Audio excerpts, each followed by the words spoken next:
Hey, welcome back, everybody, to Recruiters and a Microphone.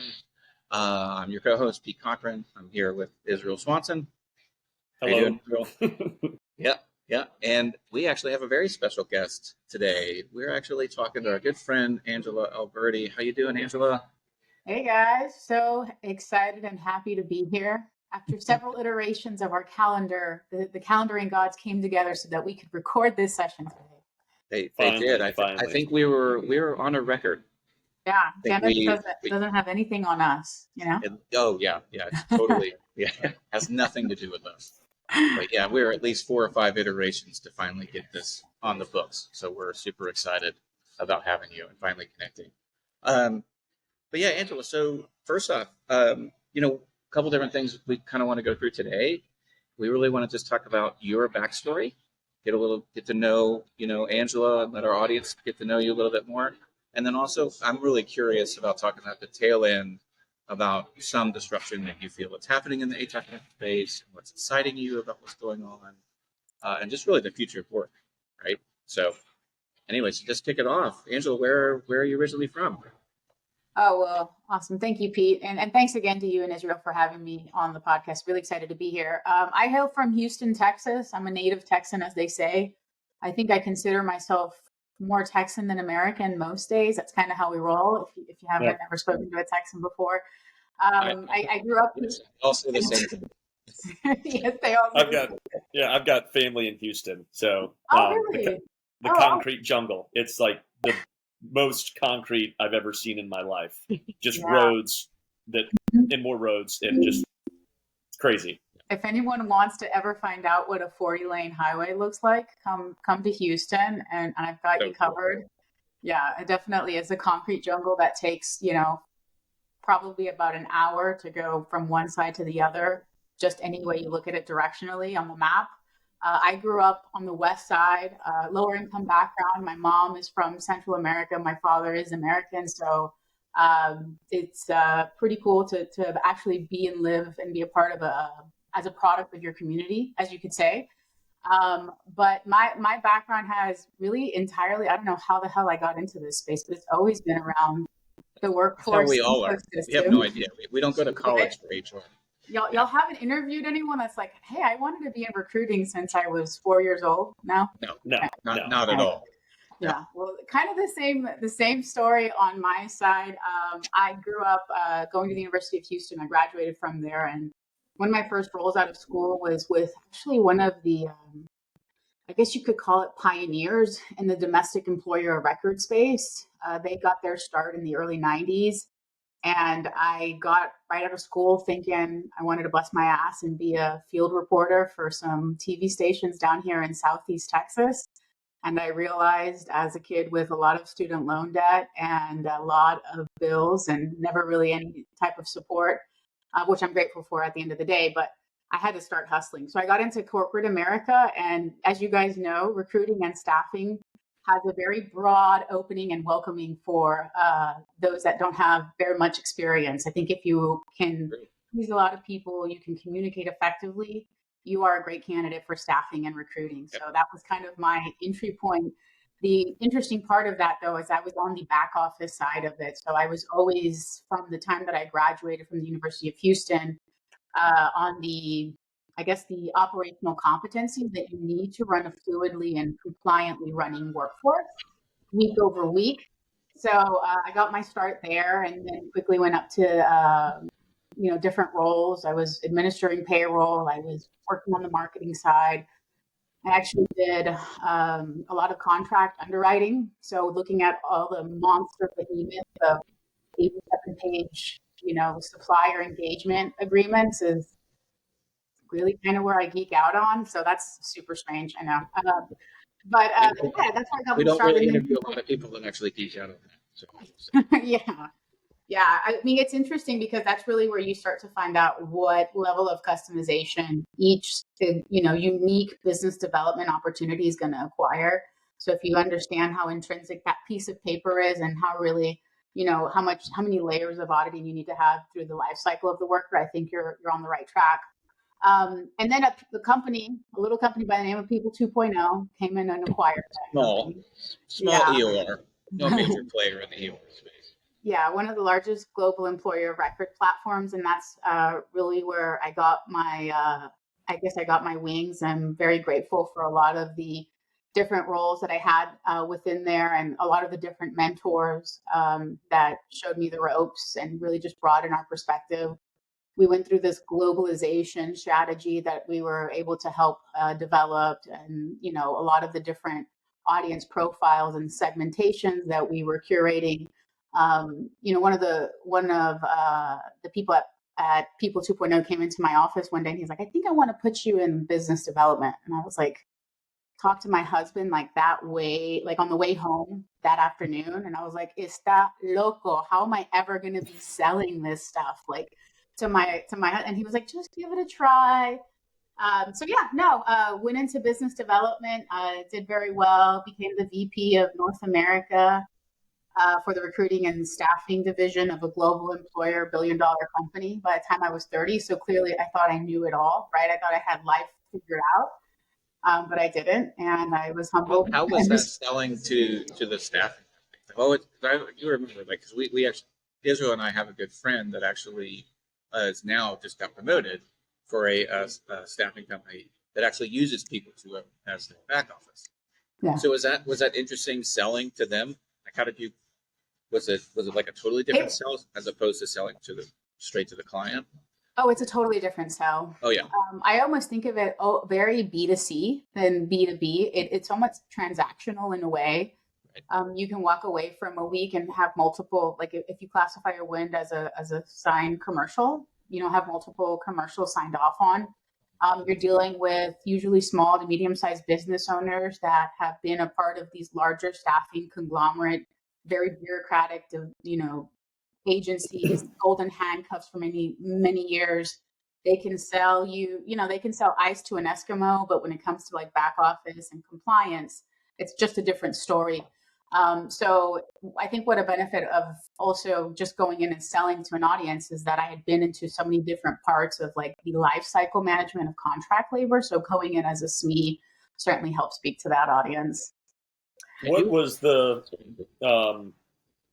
so I dipped my head in selling applicant tracking software as I was sitting out a non-compete, and even applicant tracking software, when you're going up against like your bullhorns and your other, it's like one of the biggest roadblocks was the contract agreement or the contract that they currently had in place with their provider.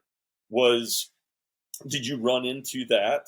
And then also as a roadblock, but to get over that roadblock, when your client said yes, what was that life cycle in regards to they said yes, we closed the deal, turnkey, how long did it take to implement and then actually start using your offerings? Yeah, absolutely. So yeah, non-competes, it's still to this very day is I wouldn't necessarily call it as an issue, but it's certainly a hurdle. And I think a lot of the times staffing agency owners, especially the independents, have to look at a business development strategy that is completely holistic and segmented from their prior books of businesses, which is just the way to go whenever you're launching your own company. What that usually means is that there is a certain ramp up period afterwards. And what we have found that can really be compelling is not only having the back office as this infrastructure to compliantly run contract labor, but almost having as a launch pad training, right? To say, look, this is how you can pitch the fact that you are outsourcing certain areas of your business. This is, certain templates to get you started. These are some certain contractual templates to get you going. Talk to us about like what your business development strategy is, what industries you want to service, and what has really helped us, or what we're really hoping to super launch into 2025 is this vendor of record strategy. So we are aligning ourselves with enterprise organizations that want to look at more diverse supplier models. And what are usually some of those inhibitors that are going to prevent diverse suppliers to truly have access to a major enterprise Fortune 500 company? Well, it's as easy as looking at the contract terms, right? What are the COI requirements? What are the funding requirements? What are the compliance requirements? Is this staffing agency audit ready? So when we can act as an intermediary, right, and be able to offer that level of indemnification to these parties that are involved, what we can also do is, outside of just providing this launchpad strategy, but actually providing business development opportunities to some of our smaller staffing suppliers to get access into larger programs that we are directly aligned with. And then we really create this full life cycle ecosystem of attracting a broad range of sourcing power through these larger enterprise audiences while acting as that protective layer in the middle. Yeah, I think that's awesome. I think I always look back and reflect on my time when I was a partner of a company, and we were a very, very small staffing firm, and then we grew, but we were always in-house. We kept everything in-house. We didn't outsource any of our payroll. We were the EOR or AOR ourselves. But I always used to tell them as my partners, like, we should outsource that. It was kind of a distraction to us. Yeah. Because we were always running payroll every week and all this kind of stuff. Like we were supposed to be selling, but you would find ourselves always.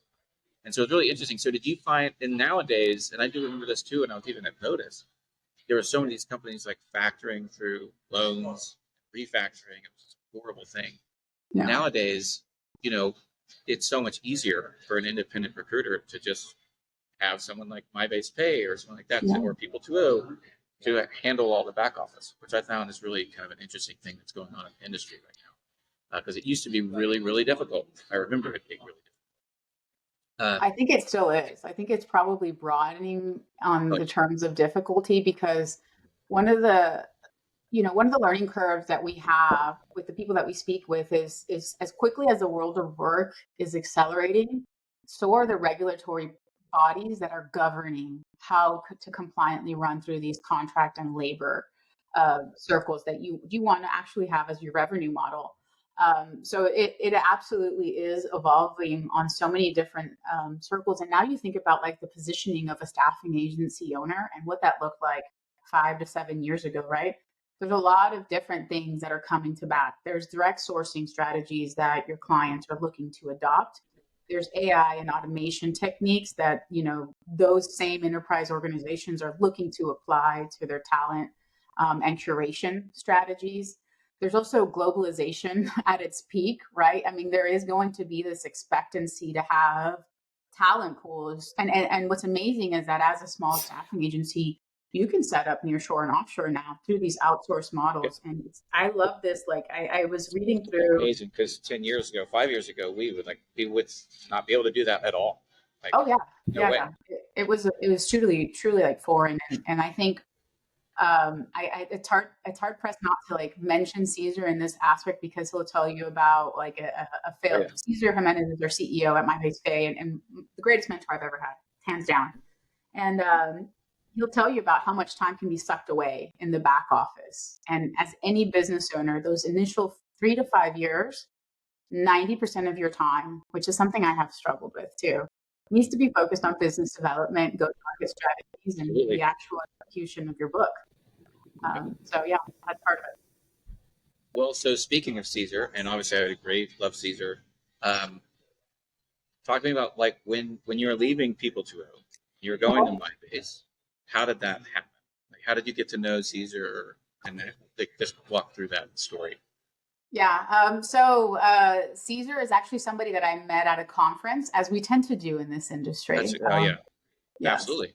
I think I met Caesar at a conference through our mutual friend Rick Roberts, which we all know. Yes. Love Rick.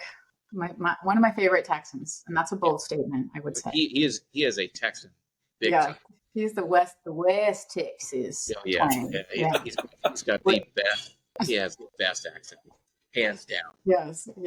I'm not going to bust out that twang on this show, but it was Friday night and we were in a different setting. You never know. We get crazy.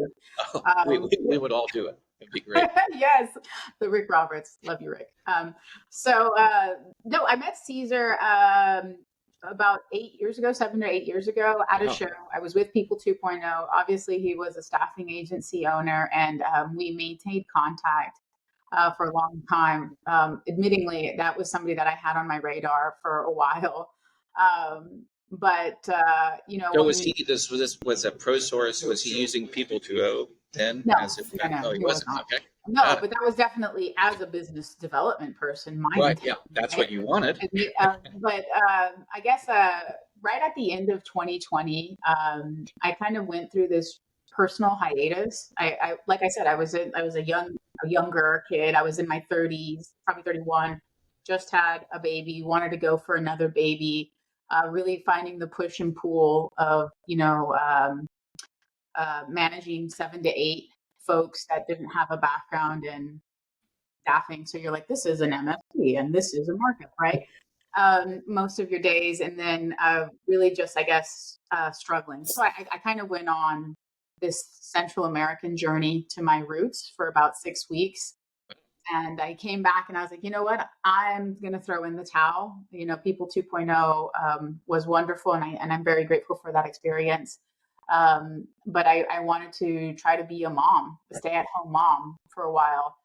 And let me tell you that I have failed a lot, but if there's something that I have failed at very well, it's being a stay-at-home parent, because God bless whoever can do that selfless role 24 hours a day. I found myself, and by the way, a pandemic was happening, right? I was about to say, if you were saying 2020, the year itself sucked. So, yeah. Yes. Like 2020 is happening. You want to try to be a stay-at-home parent, and then like the world goes upside down. And it's like me and a pile of dirty laundry and Lifetime, 9 p.m. Just like, in my worst stage. So I didn't do very well. So I was trying to go back into the market. And then Caesar, during that time, reached out to me and he's like, hey, we have this opportunity to do an EOR. And I had done some consulting and I was trying to figure out what was going to be that next step. I was actually considering going back to People 2.0. And the two people that I respect and admire the most, my mom, my husband. And I asked my mom. Those are good ones to respect. Those are good ones, right? Yeah. My mom, I asked her what I should do. And my mom said, no, mija, you go back to People 2.0. They love you. You love them, blah, blah, blah. And I was like, okay. And then I told my husband. It's like going back home. That security blanket for the baby is what she was looking for. And then my husband was like, let's do this. Come on, you can do it. Like, do the startup route. I think like he would have chest bumped me if he could, like right in that very moment. So yeah, we went polar opposite answers to that question. Polar opposite answers, and I went with the risk, and I'm very glad I did it. Caesar, I think, saw something in myself that I didn't, and it's really awesome to have somebody that can support you and like remind you. And obviously him and what he's been able to build. It's just been a great partnership, and we were able to get some very sizable funding in our launch, which has kind of helped do this rocket pad of 3 years ago, launching the company and being where we are now. That's crazy, the growth that you guys have seen in 3 years. I mean, I do. That's just, again, going into a fairly, it's not a saturated market, right? EOR anywhere. But I mean, there are a lot of competitors. There are a lot of companies doing that. And I do hands down to you and the entire MyBase team, and of course Caesar, to have that growth that you saw in 3 years. It's just phenomenal. Thank you. Yeah. So, and that's kind of how I met you, so and through our good friend Rick. So here you are now. You're running you're at MyBase as one of the co-founders, which is awesome. So Caesar was able to convince you to take that leap, which is amazing, and obviously your husband. Speaking of that, what does your mom say now? Just kind of curious. Does she say you made the right decision? She's like, no, the security blanket of People 2.0, you should call them back. No, definitely not. But my mom, every single second, like if I could be a little ounce of what my mom could be, she always tells me that she's proud of me, but she's like a pillar that I look up to. That woman has hustled from the time we were like, as far as I can remember. So 7 kids, 7 days a week, lower income Houston. Like we would we would go to her to different dealerships to clean up the dealership offices, clean up the office spaces. I would go to my mom's house and like help her nanny. So like that ethic of working as hard as I could possibly work, I think has been given to my mom. She always says, trabajar es la ley de la vida. It's just the way of life. It's life's law in essence. So if I could just be a little drop of a reflection of what she's been to us, then I think I've made it. Yeah, 1,000% totally. Still works to this day, and she should. So she really should, but she still does. She's yeah. It's awesome to have that as a guiding North Star. Exactly. Mm-hmm. Yeah. Okay. Well, cool. So, so here we are. This is where I kind of want to talk. I want to shift a little bit to the world in the future, and maybe some things that you think are going to be. What's exciting you about what you're seeing today? Yeah, what's exciting? Well, because it changes on a daily basis, is what Israel and I feel. Yeah. I guess I'm excited about a new tool, something happening in the market every day. It's wild to see how fast, especially AI, is changing and shifting.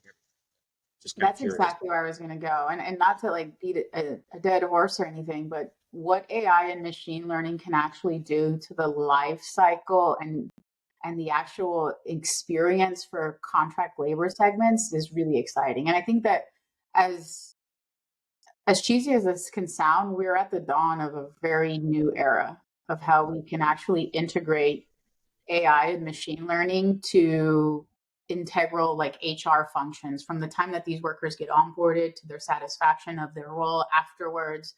And I think what makes me very excited about that is that now there's two sides to every coin. The positive side of this is that, you know, you can actually bring in very human-centric qualities to allow us to build rapport and to build the very human nature of what is staffing, recruiting, and HR, right?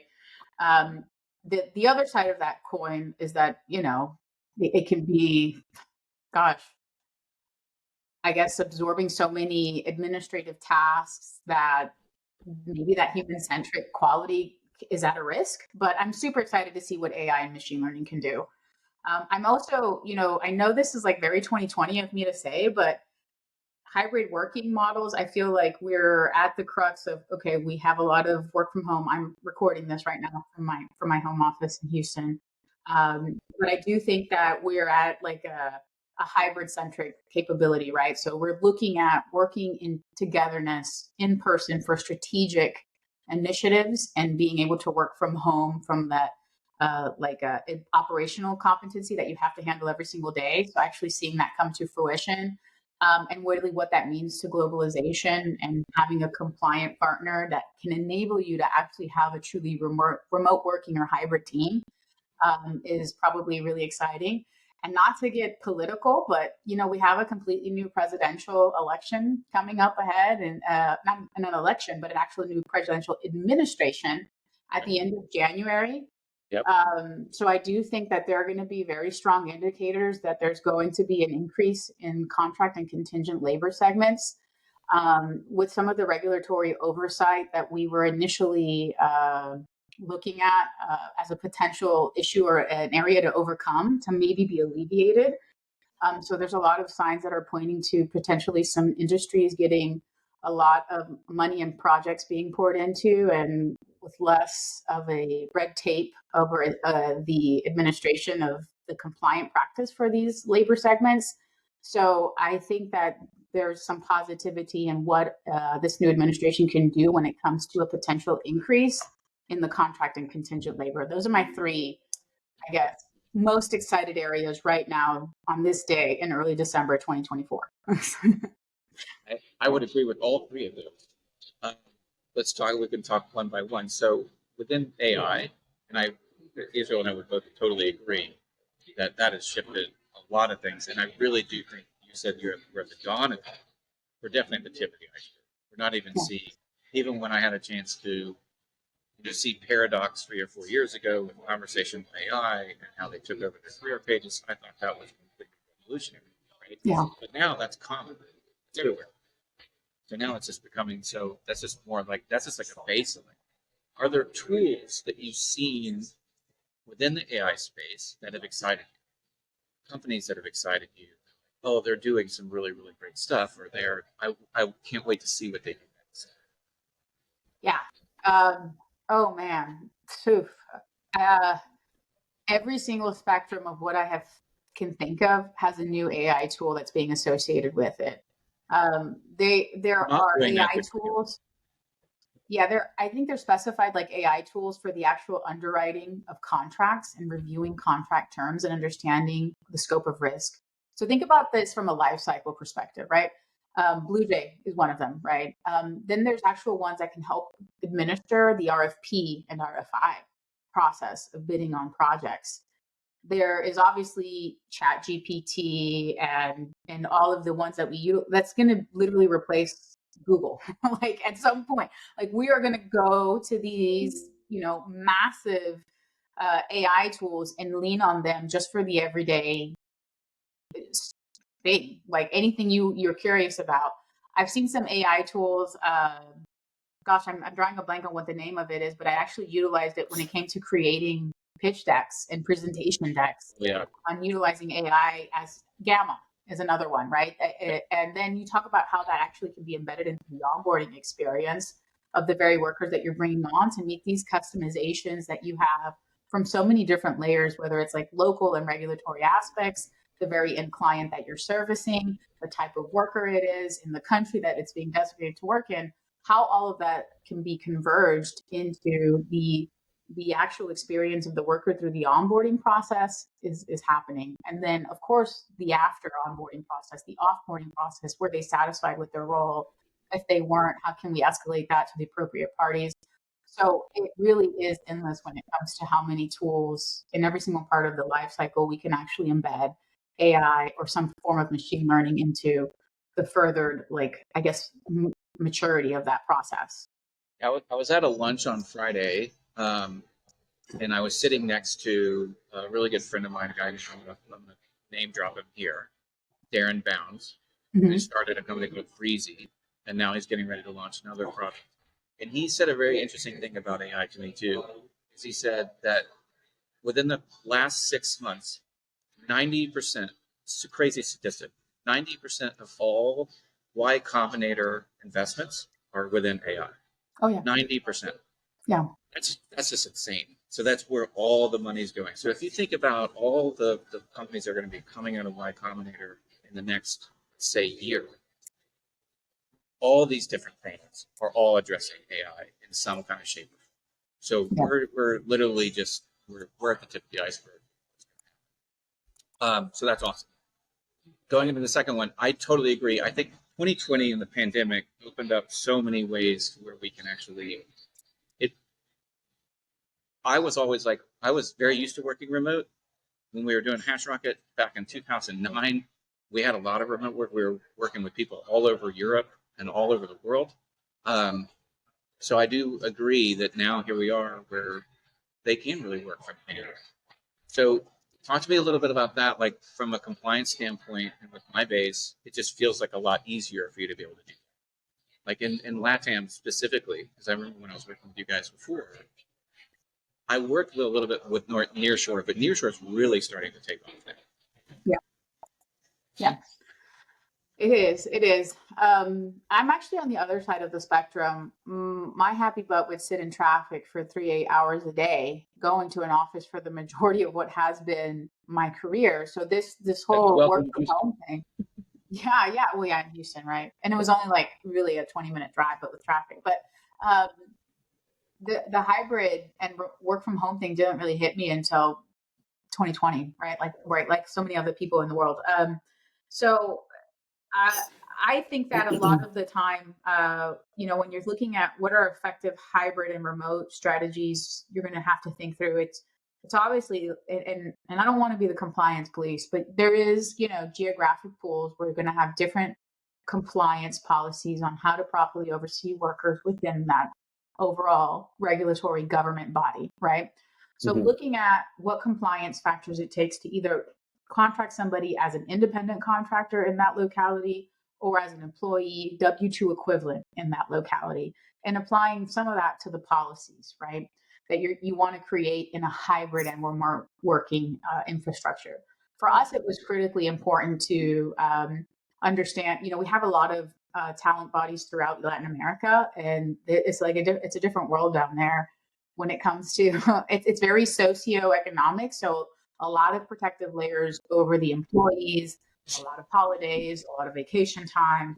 There's severance. There's things that we don't have in capitalist USA, right? So adopting to that and actually applying that into a policy meant that there was different policies that we'd have for different areas of the world. But how do you actually bring that all together culturally, right? And I think that's the biggest part of this hybrid remote working world that we're living in is how do you still create this semblance of cultural affinity and attractiveness? And I think as it is with so many things in life, it comes down to proper communication and what are going to be the tools, the channels, and the methods, the creative methods that you want to do. Virtual town halls, employee resource groups, whether that's Slack, whether that's Teams, all of your different varying hubs within those communication platforms are critical, but also having the teams be acutely aware of the fact that, this team in Central America has these days off because they're considered national holidays for them. It's announced, right? And then these teams in the US have these days off and they're considered national holidays for them. And what's the announcement strategy so that you can kind of create this symbiotic relationship of leaning off of one another and also growing with one another and understanding the cultural differences.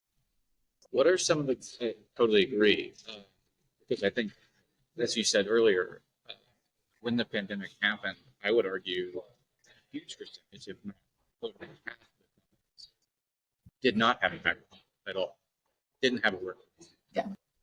Right, so they were thrown into this world immediately that, what was it? Israel, you and I talked about this last week. Was it March 19th? Was that the date? No, it was March 9th. March 9th. March 9th was when the world shut down. And so when that shut down, March 10th, everybody was like, how the heck do we handle this? Right? Yeah, it was like, I believe the 9th was on a weekend and the world shut down that weekend. So I know that I got an email saying, do not come back to the office. Mm-hmm. I'm like, what am I going to, how do I get my stuff? And then there was an email, and then there was a series of emails that you had to go in stages. If you had something that you had to go get to prepare your home office, then there was a spreadsheet that was this team can go in and grab your monitors and come home, or your machine or whatever. And it's this is insanity. And that's what we're all parents too. Right. So then all of a sudden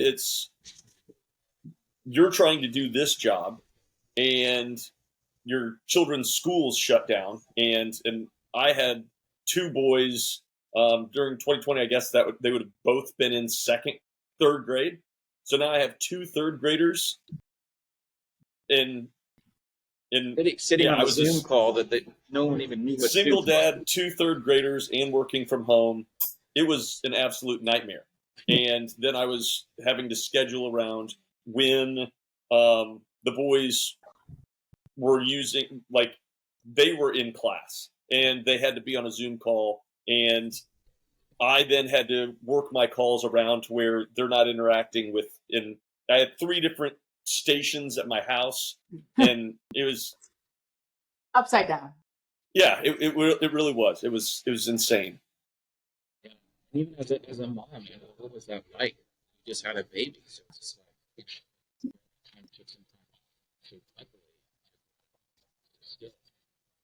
I can't imagine. I did. We were very fortunate because at that time, it was in March where that was happening. We got our funding in April and we were in stealth mode. And I actually found out I was pregnant with my son, who's now 3, who just turned 3 the other day, right when we got our funding, right? So it was this whirlwind of everything that was happening. And I think that's why it was so critically important and what an opportunity it like, and I'm humbly so grateful for the fact that we can actually apply what prioritizations are for us. And part of that was really being intentional about bringing in working moms through this, because it was, me having a baby. I think we won the SIA audience favorite at the Shark Tank that following year, and I was like uber pregnant. Yeah, that was the one in Phoenix. So, yeah, and it's adopting those strategies to know that, moms were in and out of childcare and work at the same time. And I think that's one thing that we have still stuck around with, is that very intentional, halfway in, halfway out before you can fully commit, because there's a lot of really big commitments before finding the right school, before finding the right daycare. So we have really been super flexible when it comes to a lot of our teammates here. And I think that that's something without a doubt that we will continue. Yeah, big shout out to all the moms right now that were working moms during the pandemic, because I've interviewed so many people that it was a very, very challenging time. A big shout out to all the moms, and obviously to you as well. So, and then lastly, third, you're really excited about the new administration. We talked about that. So, do you see like more companies adopting contingent labor in their workforce, or do you see it kind of like leveling out? I mean, I've seen an increase over the past few years. I'm just kind of curious what you think might happen. Yeah, I think that what we've seen for the most part in 2024 are some stronger months, I think, than others. But overall, the employment index has kind of gone this. We've kept unemployment at a steady pace. But if you look at some of the public companies out there, they've had, from some year-over-year numbers that have actually been declining. So I do believe that, and this is me just making a prediction here, but I do believe that the next presidential administration will actually do two things that can help supercharge the utilization of contract labor. And I mentioned them earlier, but the first one is that there's going to be, we've seen some of the trends that have happened within the markets lately of just some very good performance. And those can be very strong indicators of a lot of different monies being put into various projects across many different industries. And if there's a lot of strong economic support, that means that there's going to be a lot of specialized projects that house many different either administrative changes that this potential electoral body is going to do, or even just industry-centric projects. So if there's dollars being poured into projects in and of itself, that means that it's probably some clear direction towards contract labor that supports the very projects that this money is getting poured into. The second thing that I think is that everyone from a compliance standpoint kind of is maybe taking a sigh of relief when it comes to some of the regulatory bodies. And, if we look at some, if you were to look at, the presidential election, when they were both putting their agendas out there were some very distinctive features in terms of the compliance oversight for contract and gig workers on the Democratic versus the Republican side. So the fact that we are having an administration that potentially isn't as much compliance heavy, they're going to be a little bit more friendly when it comes to just even independent contractor classification. This is what I think, at least. That means that you could potentially see some indirect or some very direct results of more increased utilization of contract labor. So those are my two call outs, but those are going to be the two areas that I think mostly affect why this presidential election could potentially lean on some more contingent labor increases. Yeah, it's going to be a very interesting year. Yeah. 2020. Yeah. Yeah, it really is. Mm-hmm. Well, before we wrap up, and I just want to have Israel's ask some questions as well, because I feel like I've asked all the questions. So sorry, Israel. You're fine. You're fine. I guess so Angela, for people, I got a couple different questions. So to wrap it up, for people that are just graduating and entering the workforce, and maybe they're thinking about going into HR and tech or staffing, what would be the number one advice that you would give them? Maybe the number one advice that I give isn't narrowed down by the industry in and of itself. I do think that Gen Zers and what is the newest one, Gen Alpha, right? Like the ones that are in middle school and high school right now. That's the name because we've gone all across the alphabet. So now it's like we're back up at the A's. So Gen Alpha, Gen Zers. I think that there's a lot that we can learn from them. This is a generation that has spent their entirety of their life saturated in technology and technology for communication.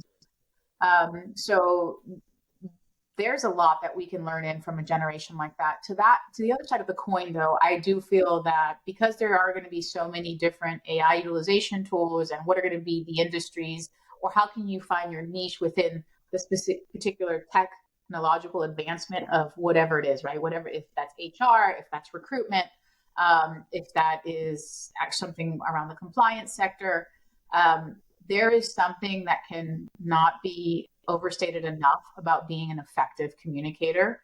And I was actually reading an article recently about the saturated tech space that we are in. The younger players, the ones that are going to be leaps and bounds ahead of everyone else, are the ones that are actually going to be the most effective communicators of these very complex scenarios that we find ourselves in related to the technical advancement of the niche area that you're supporting.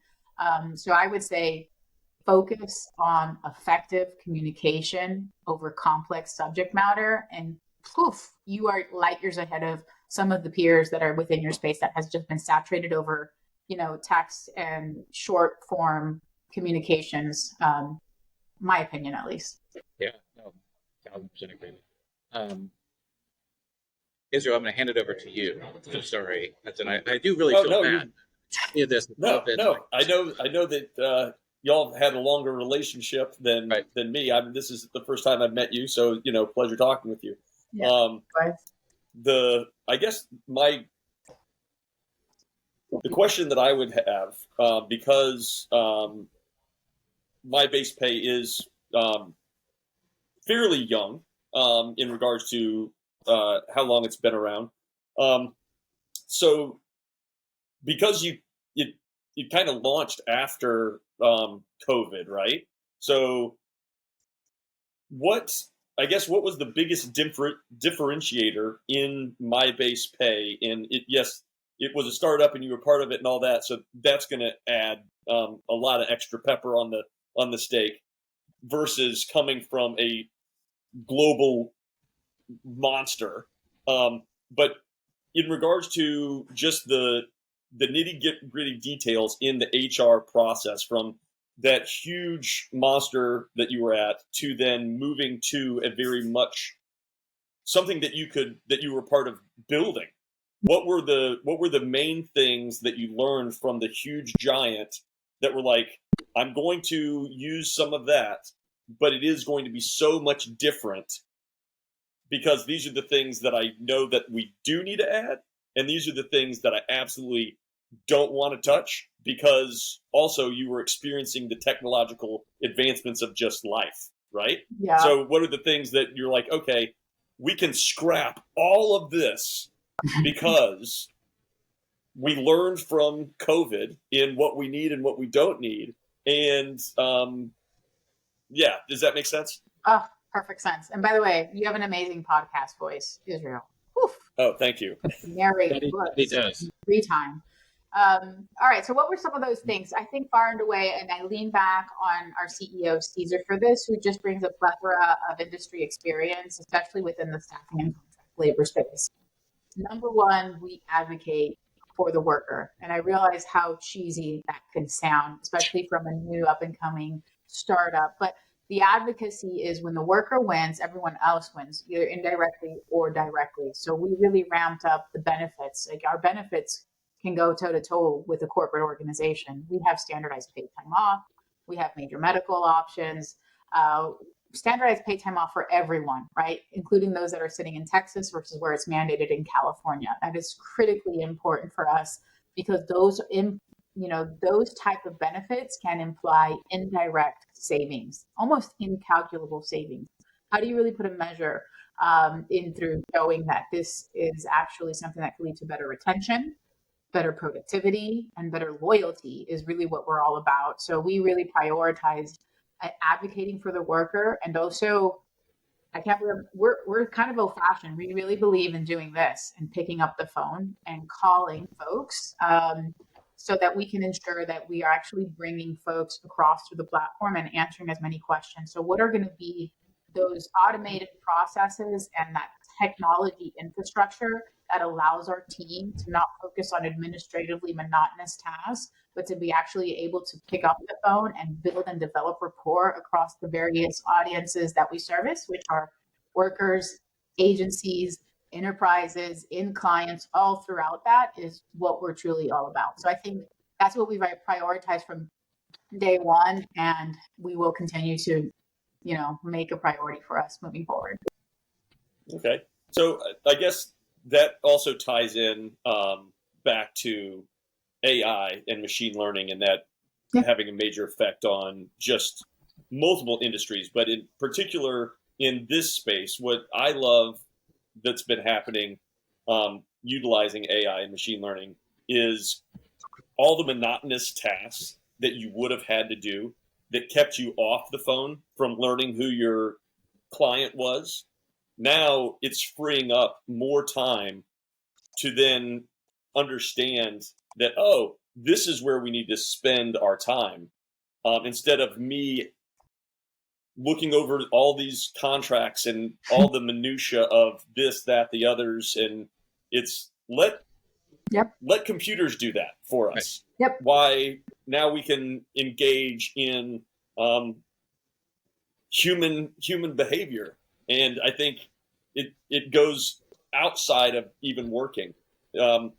Utilizing technology as a whole gives us more opportunity to engage in human practices and just talking and understanding. And I think a lot of people are fearful of machine learning and AI, and then don't fear it because it's just giving you more time to become a better person. And I don't know. So I agree completely. Well, thanks again, Angela, for coming on. I know we're at 47 minutes, so this will be a fairly long podcast, but this is great. I really, really enjoyed it. I love seeing you again, too, so it's always great. Yes. But yeah, thank you so much for coming on board. Yeah, you guys are awesome. Thank you for having me, sincerely. Pete, great to see you as always. Israel, nice to meet you. To listeners Lovely to meet you. and in the offices, thank you guys for tuning in. Yep, see you guys Awesome. soon. Thanks, everyone. Bye, guys. Bye.